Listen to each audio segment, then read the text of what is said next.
تو سب سے جو پہلا حق اللہ نے اپنا بتایا ہے وہ نماز ہے. یہ اللہ نے سب سے پہلے حقوق اللہ میں نماز کا ذکر کیا ہے. وہ نماز جو دن میں ہم 5 بار ادا کرتے ہیں. اس میں باقی حقوق اللہ میں, اللہ کے حقوق میں اور بھی چیزیں آئیں گی, لیکن اب حج بھی اللہ کا حق ہے, زکوٰۃ بھی اللہ کا حق ہے, روزہ بھی اللہ کا حق ہے. یہ سارے اللہ کے حق ہیں. لیکن روزہ چونکہ سال میں 1 مہینے کے لیے آتا ہے, اس لیے سب سے پہلا حق اللہ نے روزے کا ذکر نہیں کیا. حج چونکہ زندگی میں 1 بار فرض ہے اور وہ بھی ہر بندے پہ کوئی نہیں ہے, اس پر حج ہے جو صاحب استطاعت ہے. تو جس بندے کے پاس اپنی ضروریات زندگی سے ہٹ کر کوئی پیسے موجود ہوں اور وہ جا کے واپس آ سکتا ہو, اس کے معاملات میں فرق نہ پڑتا ہو, یہ نہ ہو کہ حج تو کر رہا ہے واپس آ کے ادھار اٹھا رہا ہو, گزر بسر کر رہا ہو, لوگوں سے کہہ رہا ہو کہ مجھے اب خرچہ دو, میں تو حج کر کے آ گیا, میرے پاس تو اب پیسے نہیں ہیں. ایسے بندے پہ اللہ نے حج فرض کیا ہی نہیں ہے. وہی جائے گا جس کے پاس ضروریات زندگی سے اضافی پیسے ہوں. اب یہ زندگی میں 1 بار اور ہر بندے پر بھی نہیں, اس لیے حقوق اللہ میں پہلے اللہ نے حج کا ذکر بھی نہیں کیا. زکوٰۃ سال میں آتی ہے 1 بار, جب مال پہ سال گزرتا ہے, اور ہر بندے پہ بھی زکوٰۃ نہیں ہے, اس پر ہے جو صاحب نصاب ہوتا ہے. اس لیے حقوق اللہ بیان کرتے ہوئے اللہ نے زکوٰۃ کا ذکر بھی پہلے نہیں کیا, نہ روزے کا کیا, نہ حج کا کیا. نماز چونکہ غریب پہ بھی فرض ہے, امیر پہ بھی فرض ہے, سفر میں ہو تب بھی معاف نہیں, حضر میں ہو تب بھی معاف نہیں, بیمار ہو تب بھی معاف نہیں, صحت مند ہو تب بھی معاف نہیں, کیونکہ یہ کسی بھی حالت میں کسی پر معاف ہوتی نہیں ہے. اس لیے اللہ نے حقوق اللہ میں سب سے پہلا حق یہ بیان کیا ہے, کیونکہ اس سے کوئی بندہ پیچھے نہیں ہٹ سکتا.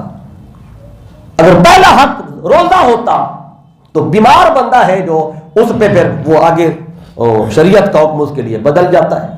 جو دائمی بیمار ہے اب وہ روزہ نہیں رکھ سکتا, اور آنے والے دنوں میں بھی کوئی چانس نہیں ہے کہ وہ ٹھیک ہو, تو پھر اس پہ روزہ فرض نہیں ہے. وہ اس کا جو کفارہ بنتا ہے روزے کا وہ ادا کرے گا, اس کا فدیہ ادا کرے گا, 1 روزے کا جتنا بنے گا.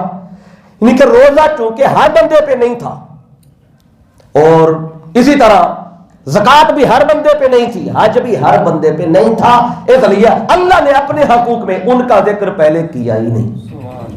سب سے پہلے نماز کو رکھا, اور نماز کا ذکر کر کے اب ایک اور بات اللہ نے سمجھائی ہے. وہ کیا ہے؟ دیکھیں, جب بندوں کے حقوق ادا کریں گے تو آپ بندوں سے جڑیں گے, یعنی بندوں سے جڑیں گے جب بندے کا حق ادا کریں گے. اگر بندے کے حقوق ادا کریں گے تو انسان بندوں سے جڑے گا, اور جب بندہ اللہ کا حق ادا کرے گا تو پھر اللہ سے جڑے گا.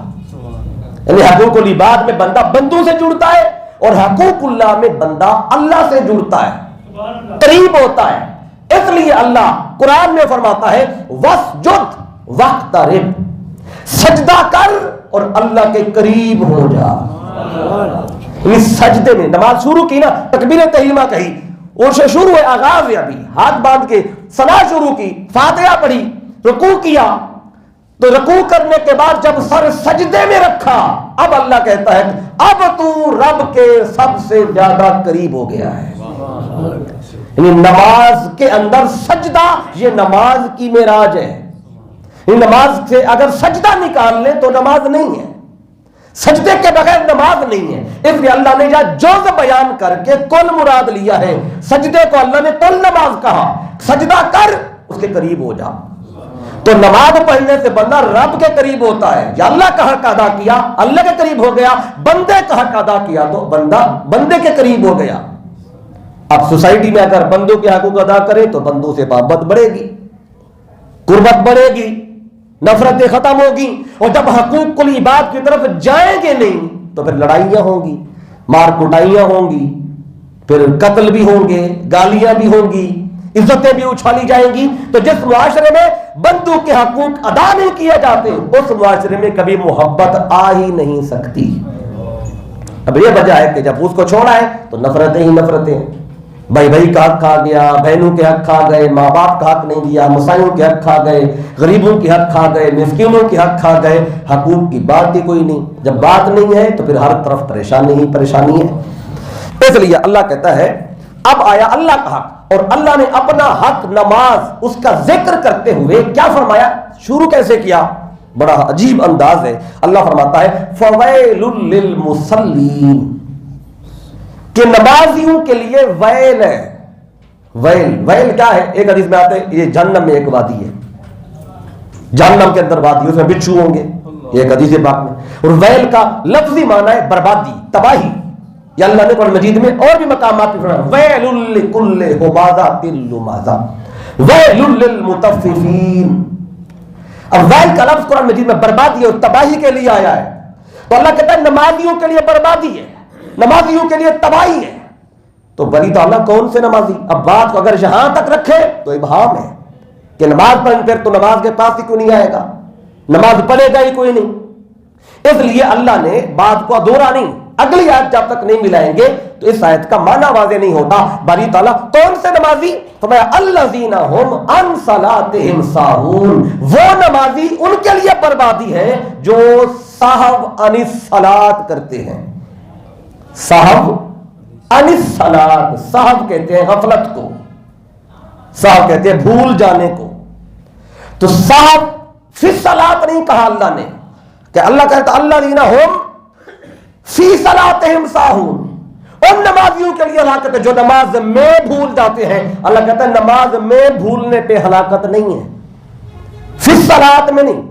اگر نماز میں بندہ بھول جائے تو سجدہ سہو کیا جاتا ہے، وہ سجدہ سہو کرنے سے نماز ہو جاتی ہے۔ سہو فی الصلاۃ ہو تو کوئی گرفت نہیں ہے، اگر سہو عن الصلاۃ ہو پھر گرفت ہے۔ پھر وہ جب سہو عن الصلاۃ ہوگی تو پھر نماز ہوتی ہی نہیں ہے۔ اگر سہو فی الصلاۃ ہو پھر اس کا ازالہ کرنا پڑتا ہے سجدہ سہو، چونکہ جب بندہ نماز میں بھولتا ہے تو یہ اپنی مرضی سے نہیں بھولتا، اپنی مرضی سے کوئی نہیں بھولتا، تو چونکہ اس میں اپنی مرضی نہیں ہوتی، جان بوجھ کے بندہ نہیں بھولتا۔ جب جان بوجھ کے نہیں بھولتا اس لیے نماز بھی ہو جاتی ہے، کیونکہ سہو فی الصلاۃ میں جان بوجھ کے بھولنا نہیں ہوتا، قدرتی طور پہ بندہ بھول جاتا ہے تو اس کا ازالہ ہے، سجدہ سہو کر لیا نماز ہو گئی۔ لیکن جب سہو عن الصلاۃ ہو تو یہاں پہ بندہ جان بوجھ کر کام کرتا ہے، جب جان بوجھ کے غفلت کرتا ہے تو پھر اس پہ گرفت ہے، اور گرفت کیسی ہے؟ پھر اس بندے کی نماز نماز ہی نہیں رہتی، بلکہ وہ نماز پڑھ کے بھی جاتا دوزخ کے اندر ہے، وہ ویل کے اندر جاتا ہے۔ جو عن الصلاۃ کرتا ہے صاحب عن الصلاۃ فی الصلاۃ کے لیے نہیں ہے، یہ مغالطہ نہ رہے کہ اگر نماز میں بھولا ہے تو اس کے لیے گرفت کوئی نہیں ہے، نماز سے بھولا ہے تو پھر گرفت ہے۔ ان لفظ استعمال ہوا ہے۔ اب یہ جو نماز سے بھولنا ہے، نماز سے صاحب عن الصلاۃ، اب یہ کیا ہے؟ تو اس پر میں دو باتیں آپ کو عرض کر دوں، اس پہ مفسرین نے بہت ساری چیزیں لکھی ہیں۔ تو پہلی چیز یہ ہے کہ نماز سے غفلت یہ کیا ہے؟ پہلی چیز یہ ہے کہ نماز کو اوقات سے مؤخر کر دینا، یہ نماز کو اس کے وقت پہ نہ پڑھنا بلا عذر، زور کا ٹائم تھا سویا رہا، عذر کوئی نہیں تھا، نہ بیمار تھا نہ بے ہوش تھا، کوئی مسئلہ نہیں تھا، کہا چلو عصر کے ساتھ ہی پڑھ لوں گا، یا عصر کا ٹائم آیا کہا چلو عصر بھی نہیں پڑھتا، مغرب ٹائم ساری اکٹھی پڑھ لوں گا، یا عشاء کے ٹائم اکٹھی ساری پڑھ لوں گا۔ یہ صاحب عن الصلاۃ ہے کہ نماز کو اس کے اوقات سے مؤخر کر دینا۔ جو ایسا کرتا ہے فویل للمصلین، اس کے لیے بربادی ہے، اس کے لیے ہلاکت ہے۔ یہ پہلا معنی ہے صاحب عن الصلاۃ کا۔ پھر دوسرا معنی یہ ہے کہ جو نماز کے ارکان ہیں دوران نماز، ان کو وہ صحیح طریقے سے ادا نہیں کرتا، جلدی جلدی پڑھ کے چلا گیا، نہ سجدے کا خیال کیا، نہ رکوع کا، نہ قیام کا، نہ قرآن کے پڑھنے کا، بس جلدی جلدی آیا اور نماز پڑھی اور فوراً پھر اپنے کام پہ گیا۔ تو جو نماز کے ارکان کو صحیح طریقے سے خشوع اور خضوع سے نہیں پڑھتا وہ بھی صاحب عن الصلاۃ میں آتا ہے۔ تو ان کے لیے بھی اللہ کہتا ہے فویل للمصلین، ایسے نمازیوں کے لیے ویل ہے، پڑھ کے بھی ان کو کچھ نہیں ملا۔ یہ دوسرا معنی ہے۔ اور تیسرا معنی ہے صاحب عن الصلاۃ کا کہ بندہ جب نماز پڑھ رہا ہو، فرمایا وہ ایسے پڑھے کہ ان تعبد اللہ کأنک تراہ، وہ ایسے پڑھے عبادت ایسے کرے کہ گویا کہ وہ اللہ کو دیکھ رہا ہے. یہ کیفیت ہو تو وہ حقیقی نمازی ہے کہ اللہ مجھے دیکھ رہا ہے. اور اگر ارکان کو صحیح طریقے سے ادا کیا تو وہ حقیقی مصلی نمازی کہلائے گا. اور اگر اس نے اوقات سے مؤخر نہیں کیا وہ حقیقی نمازی کہلائے گا. اور اگر کسی نے یہ نہیں کیا وہ رسمی نمازی کہلائے گا, وہ رسمی دیندار کہلائے گا. تو حقیقی نمازی کون ہے؟ ان تعبد اللہ کانک تراہ, پھر تو نماز ایسے پڑھ کہ گویا تو اللہ کو دیکھ رہا ہے, اللہ کو دیکھ رہا ہے. اور فرمایا اگر یہ کیفیت نہ ملی کہ اللہ کو دیکھنے کی کیفیت اگر نہ ملی تو پھر کیا کرنا ہے؟ فرمایا فَإِن لَمْ تَكُنْ تَرَاهُ فَإِنَّهُ يَرَاكَ, اگر تجھے یہ کیفیت نہ ملی کہ تو اللہ کو دیکھ رہا ہے پھر یہ تو کم از کم خیال کر کہ اللہ تجھے دیکھ رہا ہے. فَإِن لَمْ تَكُنْ تَرَاهُ, اگر تو نہ دیکھ سکا اللہ کو, فَإِنَّهُ يَرَاكَ, تو اللہ تو تجھے دیکھ رہا ہے. تو دیکھیں اگر ہمیں یہ یقین پیدا ہو جائے کہ نماز پڑھ رہے اللہ دیکھ رہا ہے, جب یہ پتا چلے گا اللہ دیکھ رہا ہے تو پھر جلدی کریں گے. جب یہ پتا چل جائے گا اللہ دیکھ رہا ہے تو پھر ارکان کو صحیح پڑھیں گے کہ نہیں پڑھیں گے, توجہ کریں گے کہ نہیں کریں گے. یعنی کہ ہمیں یہ یقین ہی پیدا نہیں ہوا, ہمیں یہ اندازہ ہی نہیں ہوا. پہلا تو اللہ کا فرماتے ہیں یہ کر کہ تو اللہ کو دیکھ رہا ہے. اور دیکھیں جب آپ اپنے خاص بندے کو محبوب کو دیکھ رہے ہو نا تو آپ کو وقت کا پتہ نہیں چلتا. وقت کیسا گزرا, کتنا گزرا پتہ. آپ کہتے ہیں وقت گزر بھی گیا, ملاقات کا ٹائم ختم بھی ہو گیا. آپ ملنے جائیں کسی کو سال کے بعد 6 مہینے کے بعد اور ملاقات کا ٹائم 15 منٹ ہو اور وہ 15 منٹ گزر جائے, وہ کہتے جاؤ جاؤ جی ملاقات کا ٹائم ختم ہو گیا. آپ کہتے ابھی تو آیا تھا 15 منٹ کا پتہ نہیں چلا. جب محبوب سے ملاقات ہو تو وقت کا پتہ ہی نہیں چلتا. جب محبوب کو دیکھ رہے ہو پھر وقت کا گننا کیا, جب محبوب کو تکنا ہے پھر وقت کا تصور کیسا. تو آقا فرماتے ہیں ان تعبد اللہ کانک تراہ, نماز ایسے پڑھ کہ تو نماز میں اللہ کو دیکھ رہا ہے. جب اللہ کو دیکھ رہے ہو, جب یہ کیفیت مل جائے یا ایسی کیفیت اپنے اوپر طاری کر لیں تو پھر مجھے بتائیں کسی اور کا دھیان کیسے آئے. تو وہ حقیقی نمازی ہے جو یہ تصور لاتا ہے, اپنے اوپر طاری کرتا ہے. اور جو ایسا نہیں کرتا وہ رسمی نمازی ہے. اب اندازہ لگا لیں ہم میں سے حقیقی کتنے ہیں اور رسمی کتنے ہیں. اللہ ماشاء اللہ آپ کو اکثر رسمی نمازی ملیں گے. اب یہ چونکہ بہت بڑا مقام تھا کہ یہ خیال کرنا کہ میں اللہ کو دیکھ رہا ہوں. اب یہ خیال کرنا ہے کہ کاننا کا گویا کہ تو اللہ کو دیکھ رہا ہے. نہیں, اللہ کو دیکھا تو نہیں جا سکتا نا, اس لیے آپ فرماتے کاننا کا, لیکن تو کیفیت یہ تاریخ کر اپنے اوپر کہ تو دیکھ رہا ہے. اگر یہ نہ کر سکا, آقا کو پتا تھا یہ نہیں کیا جا سکتا, بندے نہیں کر سکتے. اگلا بھی آقا نے بتا دیا فَإِن لَمْ تَكُنْ تَرَاهُ, اگر تو نہ دیکھ سکا فَإِنَّهُ يَرَاكَ, پھر یہ تو خیال کرنا وہ تجھے دیکھ رہا ہے. اب میں چھوٹی سی مثال دیتا ہوں. دیکھیں آپ میں سے ہاتھ بیدا, میں مجھ سمیت آپ مسجد میں تعلیم حاصل کرنے گئے, سکول میں تعلیم حاصل کرنے گئے, تو جب ہم پڑھ رہے ہو اور استاد دیکھ رہا ہو تو کوئی بچہ غلطی کرتا ہے, کوئی بچہ اپنی جگہ سے اٹھتا ہے, کوئی شور شرابہ کرتا ہے, کچھ نہیں کرتا نا. کیوں کہ استاد دیکھ رہا ہے. اگر استاد اچھا استاد نہیں آیا تھا ابھی, پہلے کلاس کا حال کیا ہوتا ہے, کوئی ادھر بیٹھا, کوئی ادھر بیٹھا, کوئی ادھر بیٹھا. جو دور سے نظر آیا استاد آ رہا ہے, ایک بندہ آواز لگاتا ہے بے سیدھے ہو جاؤ, استاد آ رہا ہے, ٹیچر آ رہا ہے. استاد کے آنے کی خبر ہوتی, لائنیں بن جاتی ہیں, ہر کوئی کتاب کھول کے بیٹھ جاتا ہے, شور شرابہ ختم ہو جاتا ہے, توجہ آ جاتی ہے. تو اگر استاد دیکھ رہا ہو تو حالت بدل جاتی ہے کلاس کی, طلبہ کی. اور ادھر اللہ دیکھ رہا ہے تو پھر کیوں توجہ ادھر نہیں جاتی, پھر کیوں نہیں حالت بدلتی. مطلب یہ کہ ہم رسمی نمازی ہیں. اور آقا فرماتے ہیں کہ جب تو سجدے میں رکھتا ہے یوں سمجھ کہ تیرا سر زمین پہ نہیں ہے بلکہ تیرا سر رب کے قدموں کے اندر. حدیث پاک ہے ان ساجدہ یسجد فی قدم الرحمن, جب سجدہ کرنے والا سجدہ کرتا ہے وہ یہ سمجھے اس کا سر رب کے قدموں میں آ چکا ہے. جب سر قدموں میں رکھ دیا اب مانگ, جو بھی مانگنا ہے وہ تجھے عطا کر دے گا. اس لیے میں سجدے میں دعائیں مانگو, جتنی مانگنی ہے مانگو, کیونکہ اب تم رب کے قریب ہو. واسجد واقترب, یہ حقیقی نماز ہے. اب ہم اندازہ لگا لیں کہ ہم رسمی نمازی ہیں کہ حقیقی نمازی ہیں. اس لیے اللہ کہتا ہے فویل للمصلین الذین هم عن صلاتهم ساہون. ان نمازیوں کے لیے بربادی ہے جو نماز سے غافل ہیں, نماز کی روح سے غافل ہیں, جو نمازیں اس طریقے سے نہیں پڑھتے جیسے مصطفیٰ نے بتایا ہے, وہ کیفیت تعریف نہیں کرتے. تو ہم دیکھ لیں, ہم میں سے اکثر آتے ہی تب ہیں جب جماعت کھڑی ہو جاتی ہے, تو آتے بھی جلدی میں ہیں, ہم جاتے بھی جلدی میں ہیں, تو پھر کیفیت کہاں سے ملنی ہے, تو وہ اثر کہاں سے ملنا ہے؟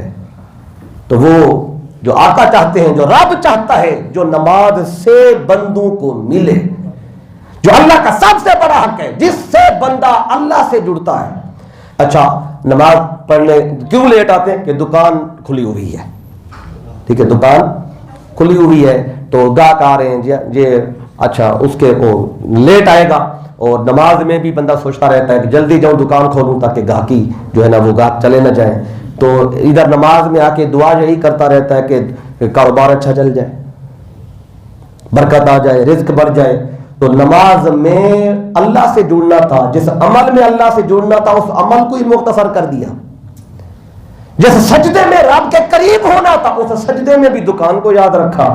پھر دکان میں خیر کہاں سے آئے گی, دکان میں برکت کہاں سے آئے گی, پھر حالات کیسے بدلیں گے؟ اس لیے کم از کم یہ جو نماز کا وقت ہے اس وقت میں کم از کم پوری توجہ سے بندہ ادھر اپنے آپ کو لے کے آئے, تو کم کچھ نہ کچھ تو نماز کی جو روحانیت, جو روح ہے وہ بندے کو مل جائے. یہ تین چیزیں کہ اگر چاہتے ہو کہ حقیقی نمازی بنو تو پھر ان چیزوں سے بچو, اور حقیقی نماز کی جو کیفیت ہے پھر میں اپنے اوپر لے کے آؤں. اگر ایسا نہیں ہے تو پھر رسمی ہے, اگر ایسی کیفیت مل گئی تو حقیقی نمازی ہے. ایک اور بات بھی یہاں پہ آپ کو بتا دوں, یہ جو فرمایا نا فویل للمصلین, نمازیوں کے لیے بربادی ہے, تو ایک بات اور بھی اللہ نے یہاں سمجھائی ہے کہ جو نماز سے غافل ہے وہ نمازی ہیں, اور جو نماز سے غافل نہیں ہے وہ صرف نمازی نہیں, وہ مقیمین ہیں. ان کے لیے اللہ نے قرآن میں مقیمین کا لفظ استعمال کیا, اور سارا قرآن پڑھ کے دیکھیں اللہ نے جب بھی نماز کی بات کی اور آگے نماز کا ثمر بتایا تو آپ پہلے شروع میں اقیموا کا لفظ استعمال کیا. زیادہ دور نہ جائیں, جب قرآن میں پہلی دفعہ نماز کا ذکر آیا ہے وہی دیکھ لیں. یہ قرآن ہے نا, اس میں پہلی بار نماز کا ذکر کہاں پہ آیا؟ یہ سورۃ البقرہ ہے اور اس کی آیت کا نمبر 3 ہے. یعنی قرآن کا پہلا صفحہ کھولیں, پہلا, دور نہ جائیں, اس پہلے صفحے پہ نماز کا ذکر ملے گا. اس نماز کا ذکر کرتے ہوئے اللہ نے ذکر کیا کیا, کیا فرمایا؟ نمازیوں کا ذکر کیا یا مقیمین کا ذکر کیا؟ تو اللہ تو کہتا ہے ہم نے پہلے دن ہی مطالبہ نماز کا کیا ہی نہیں ہے, نمازیوں کا کیا ہی نہیں ہے, ہم نے تو مقیمین کا مطالبہ کیا ہے. اب میں آیت پڑھ دیتا ہوں. اللہ کہتا ہے کہ ھدی للمتقین, یہ قرآن متقین کے لیے ہدایت ہے. یہ کون ہے؟ الذین یؤمنون بالغیب, جو بن دیکھے مانتے ہیں, بن دیکھے ایمان لاتے ہیں. اور دوسری شرط کیا بتائی؟ وَيُقِيمُونَ الصَّلَاةَ, اور نمازیں پڑھنے والے نہیں, یہ نماز کو قائم کرنے والے ہیں. جو رسمی نمازی ہو وہ صرف مصلی ہوتا ہے, جو حقیقی نمازی ہو وہ مقیم الصلاۃ ہوتا ہے, یقیمون الصلاۃ ہوتا ہے. تو اللہ نے جب بھی کہا فقط نماز کا نہیں کہا, اقم الصلاۃ, نماز کو قائم کر, اقیم الصلاۃ, نماز کو قائم کرو, یقیمون الصلاۃ, نماز کو قائم کرو. تو جو رسمی ہو وہ فقط نمازی ہوتے ہیں, جو حقیقی ہو دیندار وہ مقیم الصلاۃ ہوتے ہیں. اور حضرت ابراہیم علیہ السلام کی دعا بھی آپ کو یاد ہے کہ نہیں ہے؟ جب آپ نے اللہ سے دعا مانگی تھی کیا کہا تھا؟ باری تعالیٰ مجھے نمازی بنا. آپ کہتے ہیں رب اجعلنی مقیم الصلاۃ. اب یہاں بھی یہ نہیں کہ مجھے مصلی بنا, رب اجعلنی مصلیا, مولا مجھے مصلی بنا. آپ کہتے ہیں مصلی نہ بنا مولا, مجھے مقیم الصلاۃ, نماز کو قائم کرنے والا بنا. تو جو فقط جو رسمی ہو دیندار وہ فقط مصلی ہوتے ہیں, اور جو حقیقی دیندار ہو وہ فقط مصلی نہیں ہوتے, مقیم الصلاۃ ہوتے, یقیمون الصلاۃ میں آتے ہیں. اللہ تو کہتا ہے کہ یہ جو فویل للمصلین میں نے کہا ہے نمازیوں کے لیے ہلاکت ہے. اللہ کہتا ہے آخری پارے میں کہا تو اگر یہ سمجھ نہیں آ رہا تو پہلا پڑھ لو. تو پہلا پارا پڑھو گے تو سمجھ آ جائے گی کہ میں چاہتا کیا ہوں, میں نے چاہا کیا ہے. رب کہتا ہے مجھے نمازی نہیں, مجھے مقیم چاہیے, نماز کو قائم رکھنے والے, نماز کو قائم کرنے والے. اب یہ بھی ایک بڑا عجیب نقطہ ہے, تو یہ بھی بیان کر دیتا ہوں. دیکھتے ہیں یہ کتنا وقت ہمارے پاس بچتا ہے, کیونکہ اگلا جو حصہ ہے 2 باتیں اور بھی اس صورت کے اندر ہیں, تو اس پہ جانے سے پہلے چونکہ فوائل للمصلین اور ادھر مقیمین ہے, تو یہ فرق بتانا بڑا ضروری ہے. جو صرف مصلی ہوتے ہیں وہ صاحب عن الصلاۃ کرتے ہیں, اور جو مقیمین ہوتے ہیں وہ عن الصلاۃ سے بچ جاتے ہیں. جب بچ جاتے ہیں ان کی نماز بھی بچ جاتی ہے, جب بچ جاتی ہے نماز تو قائم ہو جاتی ہے. اب جو نماز پڑھنا اور نماز قائم کرنا, اس کا بھی ایک فرق سمجھ لیں, تاکہ ہم صرف نماز پڑھنے والے نہ ہو, نماز کو قائم کرنے والے ہوں. اب دیکھیں جب بھی کہیں بیٹھے ہو تو نماز کا ٹائم ہو جائے, ہم کہتے ہیں چلو نماز پڑھیں, ہر بندہ کہتا ہے نماز پڑھیں, اللہ کہتا ہے نماز کو قائم کریں. تو آئندہ جب بھی گئے جملہ بولیں تو یہ کہا کریں آؤ نماز کو قائم کریں. تو پڑھنے میں اور قائم کرنے میں فرق ہے.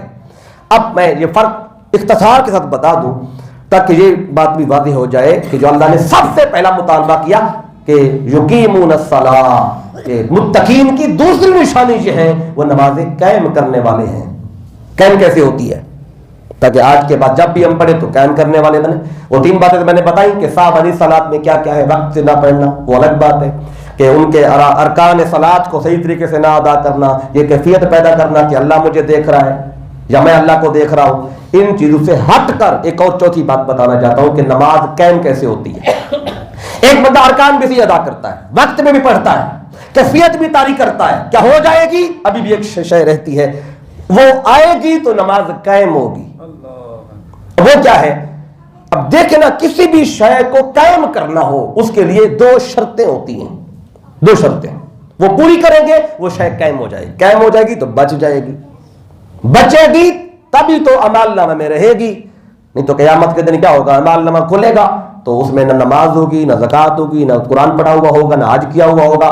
تو بندہ کہے گا مولا میں نے تجھے کیے تھے, اللہ کہے گا کیے تو تھے پر بچائے نہیں تھے. تو بچتے کیسے ہیں؟ اب یہ بڑی خاص بات ہے. تو آپ کے جمعہ بھی پڑھتے تھے, سارے کام کرتے تھے, وہ تو لکھے ہوں گے, اب بچتے کس کے ہیں؟ اب یہ بھی سن لیں, کسی بھی شے کو بچانا ہو, کسی بھی شے کو قائم کرنا ہو, 2 باتیں بڑی ضروری ہیں. مثال کے طور پہ اگر کسی نے حافظ قرآن بننا ہو اس کے لیے بھی 2 شرطیں ہیں. 2 شرطیں پوری کرے گا حافظ قرآن بنے گا. کیسے؟ دیکھیں, پہلی شرط یہ ہے کہ وہ قرآن کو پڑھے, دوسری شرط یہ ہے کہ پڑھے ہوئے کو یاد رکھے. یعنی ہر روز وہ 5 رکوع پڑھتا ہے, اگلے دن جب اگلے 5 رکوع پڑھتا ہے پہلے والے بھول جاتا ہے, آگے پڑھتا ہے پچھلا بھول جاتا ہے, آگے پڑھتا ہے پچھلا بھول جاتا ہے. نہیں پڑھتا گیا بھولاتا گیا, پڑھتا گیا بھولاتا گیا, کبھی حافظ بن پائے گا نہیں. حافظ بننے کے لیے 2 شرطیں, پہلی شرط ہے پڑھے, دوسری شرط ہے پڑھے ہوئے کو یاد رکھے. اسی طرح اگر کسی شخص نے دولت مند بننا ہے, یہ بھی نسخہ آپ کو بتا دوں, ہر بندہ چاہتا ہے نا میں مالی طور پہ پختہ ہو جاؤں, ہر بندے کی خواہش ہے. تو مالی طور پہ پختہ ہونے کے لیے بھی 2 شرطیں ہیں. ایک سادہ بات پہلے عرض کر دوں, اگر آپ کے علاقے میں مخدوم عبدالرشید میں ملتان میں اگر ایک بندہ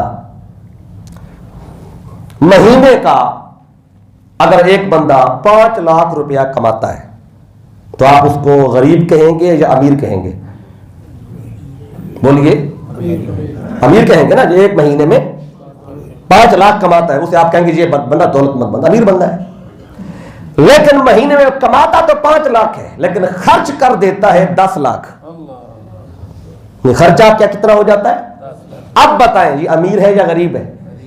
غریب بھی نہیں کہہ سکتے, کیونکہ غریب بھی جتنے ہو اتنے میں مہینہ پورا کرتا ہے.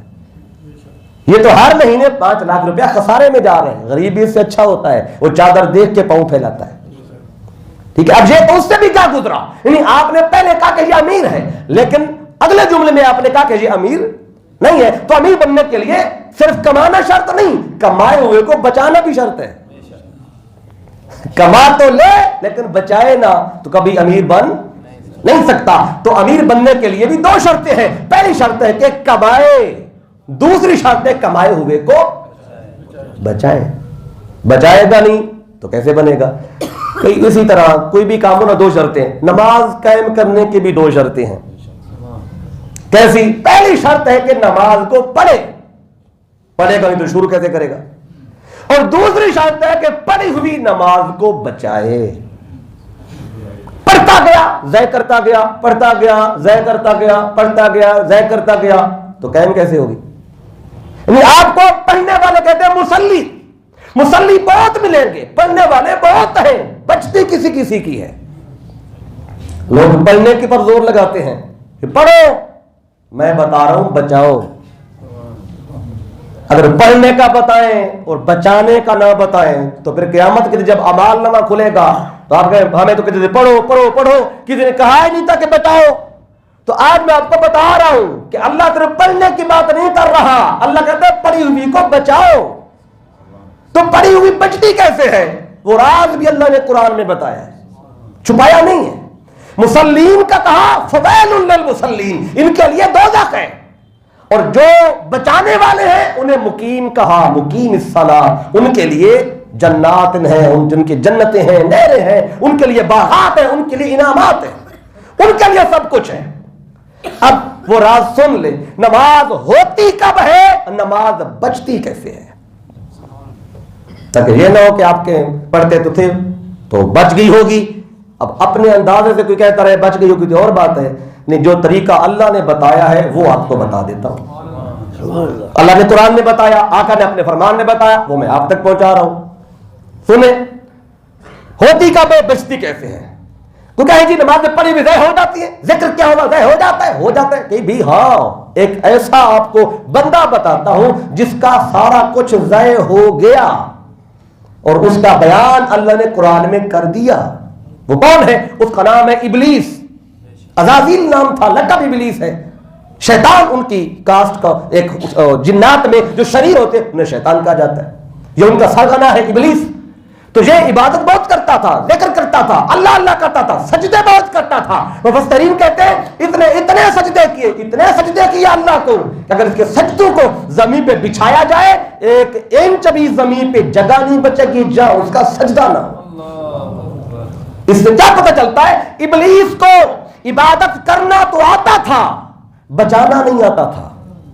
اگر کوئی کہے کرنا نہیں آتا تھا تو یہ اس کا مغالطہ ہے. 6 کروڑ سال ایک حدیث میں آتا ہے اس نے عبادت کی، ایک حدیث میں آتا ہے 2 کروڑ سال عبادت کی. جو 2 کروڑ سال سجدے کرتا رہا، 2 کروڑ سال عبادت کرتا رہا، اسے عبادت کرنا تو آتا تھا. عبادت کی کتنے سال؟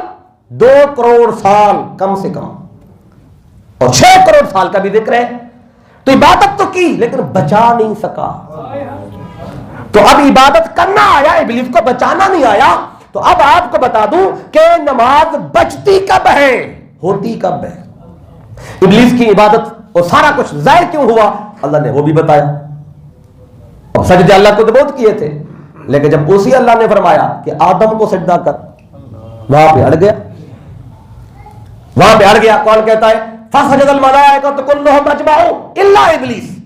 سارے فرشتوں نے مل کر سجدہ کیا آدم کو سوائے ابلیس کے. اس نے آدم کو سجدہ نہیں کیا. استکبر، تکبر بھی کیا، وکان من الکافرین، اور کافر بھی ہو گیا. جب کافر ہو گیا تو اللہ نے اس کے ساری عبادت، سارے سجدے اللہ نے اس کے منہ پہ دے مارے. کیوں دے مارے؟ کہ یہ اللہ کے آگے نہیں، اللہ کے نبی کے آگے جھکنے سے رکا. اب یہ سجدہ اللہ کو تھوڑی تھا جو اس نے نہیں کیا تھا، یہ تو اللہ کے نبی کو سجدہ تھا. اب آپ کو بتانا چاہتا ہوں عبادت بچتی کیسے ہے، ذکر بچتا کیسے ہے، کیے ہوئے سجدے سلامت کیسے رہتے ہیں، کیے ہوئے حج عمرے زکات تسبیح، رکھی ہوئی داڑھی، سر کی پگڑی، ہاتھ کی تسبیح، ذکر اذکار، یہ سلامت کیسے رہتا ہے. اللہ یہ راز قرآن میں بتا رہا ہے. یہ 18,000 سال طواف بھی کرتا رہا، ذکر کرتا رہا، بہت کچھ کیا ابلیس نے، لیکن ایک کام ایسا کیا کہ سارا کچھ اس کا ضائع ہو گیا. وہ کیا تھا؟ اس نے نبی کے آگے سر سجدے میں نہیں رکھا. نبی کے آگے نہیں رکھا، اللہ کے آگے نہیں، نبی کے آگے. یہ سجدہ اللہ کو نہیں تھا. اگر کوئی کہ اللہ کو سجدہ تھا تو یہ اس کا مغالطہ ہے. اللہ کے سجدے تو کر رہا تھا. اور اللہ نے حکم دیا تھا میرے سجدے تو نے بڑے کیے، اب ذرا آدم کے آگے بھی جھک لے، ادھر بھی سر جھکا۔ جب ادھر حکم آیا ادھر اکڑ گیا۔ اللہ کہتا تھا آدم کو سجدہ کر، ابلیس کہتا تھا نہیں صرف اللہ۔ کیا کہتا تھا؟ صرف اللہ۔ اللہ کہتا آدم کو سجدہ کر، یہ پھر کہتا نہیں صرف اللہ، صرف اللہ۔ جو صرف اللہ اللہ کہتا رہا، اللہ نے ساری عبادت اس کے منہ پہ دے ماری، لے جا، جب تو میرے حکم پر میرے نبی کے آگے نہیں جھکتا تو میں نے اللہ اللہ کو کیا کرنا ہے؟ اب اللہ اللہ کرنا بھی اس کے منہ پہ پڑا۔ کیوں؟ کہ اللہ اللہ تو کر رہا تھا لیکن اللہ کے نبی کی تعظیم نہیں کر رہا تھا۔ یہ سجدہ تعظیمی تھا، عبادت کا نہیں تھا، تعظیم کا سجدہ تھا۔ تو اس نے نبی کی تعظیم نہیں کی، نبی کا ادب نہیں کیا۔ اور جب اللہ نے پوچھا سجدہ کیوں نہیں کیا، آگے جواب خود دیا، کہتے ہیں کالا انا خیر منہ، کہتا میں تو آدم سے اچھا ہوں، میں تیرے نبی سے اچھا ہوں۔ جب اس نے کہا میں نبی سے اچھا ہوں، اب یہ نبی کی توہین کی۔ اس تکبر کیا ہوتا ہے؟ خود کو دوسرے سے اچھا سمجھنا، خود کو اچھا سمجھنا اگلے سے، یہ تکبر ہے۔ اب اس نے تکبر اللہ سے نہیں کیا تھا، اس نے تکبر اللہ کے نبی سے کیا تھا۔ جب اللہ نے اس کو نکالا اس وقت بھی کہتا ہے قال فبعزتک لاغوینہم اجمعین، کہتے ہیں باری تعالیٰ مجھے تیری عزت کی قسم ہے میں تیرے سر بندوں کو گمراہ کروں گا۔ تو جب اللہ نے نکال دیا نا، پھر بھی اللہ کو پھر بھی مانتا تھا۔ بھئی عزت کی قسم اللہ کی اٹھا رہا ہے تو کسی کی عزت کی قسم اس کو وہ اٹھاتا ہے جو اس کو مانتا ہو یا نہ مانتا ہو۔ یہ مانتا تو تب بھی تھا جب نکالا گیا۔ اللہ کہتا ہے جتنی عزت کی قسمیں اٹھا میری، میں تیرے منہ پہ ماروں گا۔ کیوں؟ مجھے تو مانتا ہے، جسے منوانا چاہتا ہوں اسے کیوں نہیں مانتا؟ تو اللہ کہتا ہے مجھے بھی مانو اور جن کو منوانا چاہتا ہوں ان کو بھی تو مانو۔ تو صرف جو مجھے مانتا ہے مجھے وہ قبول ہی نہیں ہے، جو جس کو منوانا چاہتا ہوں اس کو مانتے جاؤ، میرے بنتے جاؤ گے۔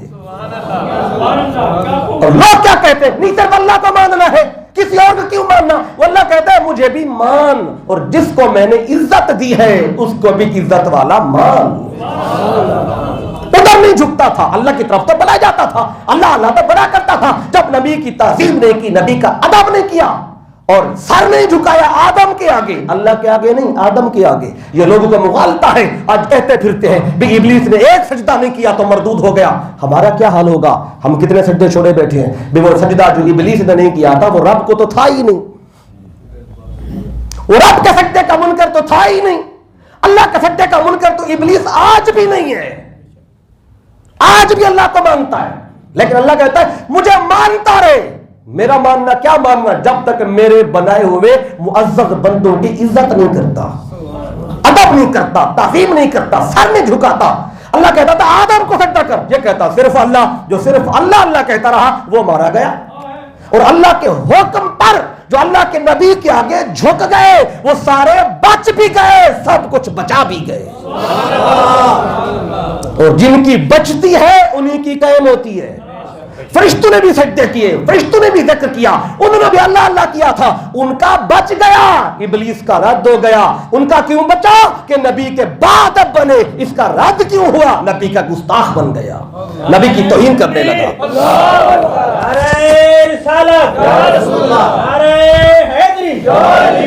تو اب یہاں سے کیا پتا چلا؟ نماز بچتی کب ہے؟ جب نبی کی بارگاہ کا با ادب بنتا ہے۔ ذکر بچتا کب ہے؟ اللہ اللہ کرنا بچتا کب ہے؟ رکھی ہوئی داڑھی بچتی کب ہے؟ بنائے ہوئے مسجد اور مدرسے یہ بچتے کب ہے؟ جب نبی کی بارگاہ کے غلام بنتے ہیں۔ جو ادھر نہیں بنتا وہ پڑھتے رہتے ہیں پر بچا نہیں پاتے۔ اس لیے میں یہ نہیں کہہ رہا کہ پڑھو، میں کہہ رہا ہوں نمازوں کو بچاؤ۔ اب یہ قرآن میرے سامنے، یہ واقعہ قرآن میں 6-5 دفعہ آیا ہے، ابلیس کا واقعہ۔ سجدہ نہیں کیا، اللہ نے نکالا۔ جس نے اللہ نے پوچھا کیوں نہیں کیا، کہتا ہے میں آدم سے اچھا ہوں۔ اب ایک مقام پہ کہتا ہے میں آدم سے اچھا ہوں، اور 14واں پارہ پڑھے سورہ ہجر کو، اللہ نے اس سے پوچھا قال یا ابلیس ما لک الا تکون مع الساجدین، اے ابلیس تجھے کیا ہوا تھا کہ تو سجدہ کرنے والوں کے ساتھ کیوں نہیں ہوا؟ وہاں ایک اور جواب دیا، وہاں کہتا ہے قال لم اکن لاسجد لبشر، وہاں کہتے ہیں بشر کو سجدہ کیوں کروں، وہاں کیا کہتے ہیں بشر کو سجدہ کیوں کروں۔ تو اس نے نبی کو بشر یہ اس کے ادب میں کہا یا بے ادبی میں کہا؟ اب یہ بے ادبی کے لفظ بشر بے ادبی کے لیے استعمال کر رہا ہے، اور بشر کا لفظ اللہ نے بھی استعمال کیا تھا. کب کہا تھا؟ اذ قال ربک للملائکۃ انی خالق بشرا من طین. اللہ نے بھی کہا تھا فرشتوں سے میں مٹی سے بشر بنا رہا ہوں. اللہ نے بولا لفظ بشر تو معنی اور تھا، ابلیس نے بولا لفظ بشر تو معنی اور تھا. لفظ بشر عام طور پہ بے ادبی والا نہیں ہے، لیکن بولنے والے کی نیت بے ادبی کی ہو، وہ لفظ بے ادبی کا نہ بھی ہو بے ادبی کا بن جاتا ہے. یہ نیت دیکھنی ہے پیچھے کس انداز سے کہہ رہا ہے. یہی لفظ ابلیس نے بھی کہا، یہی لفظ اللہ نے بھی بولا. اللہ نے بولا انداز اور ہے، وہ رب ہے، وہ خالق ہے. اور ابلیس نے بولا تو کیا کہا؟ لم اکن لاسجد لبشر، بشر کو کیوں کروں، بشر کو کیوں کروں. تو اللہ نے بھی بشر کہا تھا، ابلیس نے بھی بشر کہا، لیکن دونوں کو کہنے میں فرق ہے. ابلیس نے بشر کہا، مردود ہو گیا، اللہ نے نکال دیا، نکل جا، دفع ہو جا. تو میرے نبی کو بشر اس انداز سے کہہ رہا ہے، اور توہین کے انداز سے کہہ رہا ہے، تنقیص کے انداز سے کہہ رہا ہے، تیری نیت خراب ہے، نکل جا. اللہ نے ساری نمازیں، سارے سجدے، ساری عبادت منہ پہ دے ماری، اور ہمیں بتایا اگر چاہتے ہو نمازیں بچ جائیں تو آؤ پہلے مصطفیٰ کی بارگاہ کے غلام بن جاؤ. ادب مصطفیٰ اور عشق مصطفیٰ اور محبت مصطفیٰ میں جو کمال پہ پہنچتا ہے اسی کی نماز بچ جاتی ہے. اور جو مصطفیٰ کا ادب، مصطفیٰ کی تعظیم اور توقیر کی طرف جائے ہی نہ، سجدے بڑے کرے، ہر سال حج پہ بھی جائے، 3 مہینے بعد عمرہ بھی کرے، داڑھی بھی بڑھائے، پگڑی بھی سجائے، تسبیح بھی ہاتھ میں ہو، ہر روز قرآن کا ختم بھی کرتا ہو، مسجد ایک نہیں 100 بنا لے. جو کرتا پھرے جب تک بارگاہ مصطفیٰ میں ادب سے جھکتا نہیں ہے اس بندے کا کچھ بھی بچتا نہیں ہے. اس لیے اللہ کہتا ہے نمازیں بچاؤ. پہلا جملہ ہے قرآن کا وَيُقِيمُونَ الصَّلَاةَ، جو نمازیں قائم کرتے ہیں، جو نمازیں قائم کرتے ہیں. وقت پورا ہو رہا ہے، بس ایک اس پہ جملہ آج کی گفتگو فوائل للمصلین تک رہی، اور انشاءاللہ اگلی نشست میں الذین هم یراؤون ویمنعون الماعون. میری کوشش تھی آج ختم کروں گا، لیکن نماز پڑھنا اور قائم کرنا بڑا اہم مسئلہ تھا جو اللہ نے قرآن میں بار بار بتایا. اس کی وضاحت بھی بڑی ضروری تھی، تو وقت اس پہ زیادہ لگا اور ضروری بھی تھا، کیونکہ نماز دن میں 5 بار فرض ہے، اور آپ نے آنا ہے پڑھنے، اور آج کے بعد پڑھنے نہیں آنا، قائم کرنے کی نیت سے آنا ہے.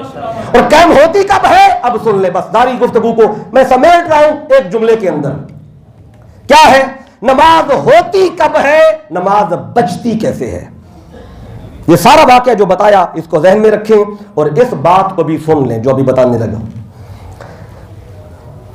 چہرہ قبلے کی طرف ہو تو نماز ہوتی ہے، چہرہ کعبۃ اللہ کی طرف ہو تو نماز ہوتی ہے. چہرہ کعبۃ اللہ کی طرف ہو، چہرہ ادھر نہیں پیچھے کر لیں، نماز نہیں ہوتی. چہرہ مغرب کی بجائے یہاں آپ شمال کو کر لیں، نماز، جنوب کر لیں، نماز نہیں ہوگی. تو چہرہ قبلۃ اللہ کی طرف ہو تو نماز ہوتی ہے. اگر چہرہ قبلۃ اللہ کی طرف ہو تو نماز ہوتی ہے، اور دل رسول اللہ کی طرف ہو تو پڑھی ہوئی نماز بچتی ہے. جتنا کچھ بتایا میں نے ایک جملے میں آپ کو بتا دیا. اس کو جتنا کھولتے جائیں قرآن بھرا پڑا ہے، حدیث اس حوالے سے بھری پڑی ہے کہ چہرہ قبلۃ اللہ کی طرف ہو تو نماز ہوتی ہے، اور دل رسول اللہ کی طرف ہو، دل رسول اللہ کی طرف ہو تو نماز بچتی ہے، بچتی ہے. یہی تو سمجھا رہا ہوں ہوتی کب ہے اور بچتی کیسے ہے. چہرہ اللہ کی طرف ہو، قبلۃ اللہ نہیں، اللہ تو ہر جگہ پہ ہے، میں نے کہا چہرہ قبلۃ اللہ کی طرف ہو، کعبۃ اللہ کی طرف. کعبے میں اللہ نہیں رہتا، وہ تو ایک جہت ہے. کہتے ہیں منہ طرف خانہ کعبہ، منہ طرف اللہ نہیں. اگر اللہ ادھر آئے تو پھر پیچھے کون ہے، پھر دائیں کون ہے، پھر بائیں کون ہے. اللہ کہتا ہے اینما تولوا فثم وجہ اللہ، میں تو ہر جگہ پہ ہوں. یہ تو جہت ہے تاکہ توجہ ادھر رہے، کعبے کی طرف رہے. تو چہرہ کعبۃ اللہ کی طرف ہو تو نماز ہوتی ہے، اور دل رسول اللہ کی طرف ہو تو پڑھی ہوئی نمازیں بچتی ہیں. جب بچتی ہیں تو قائم ہو جاتی ہیں. تو اس لیے اللہ کہتا ہے فویل للمصلین، مصلین کے لیے ہلاکت ہے، مقیمین کے لیے ہلاکت نہیں، ان کی بچ جاتی ہیں۔ مقیم کب ہوتی ہیں؟ جب اس انداز سے پڑھیں گے۔ تو یہ اللہ کا فرمان تھا، فویل للمصلین الذین هم عن صلاتهم ساہون۔ تو آج کی بات حقوق اللہ میں پہلے حق پہ رہی ہے، نماز پر۔ نماز حق اللہ کا ہے، اللہ کا پہلا حق ہے، لیکن بچتی کیسے ہے وہ راز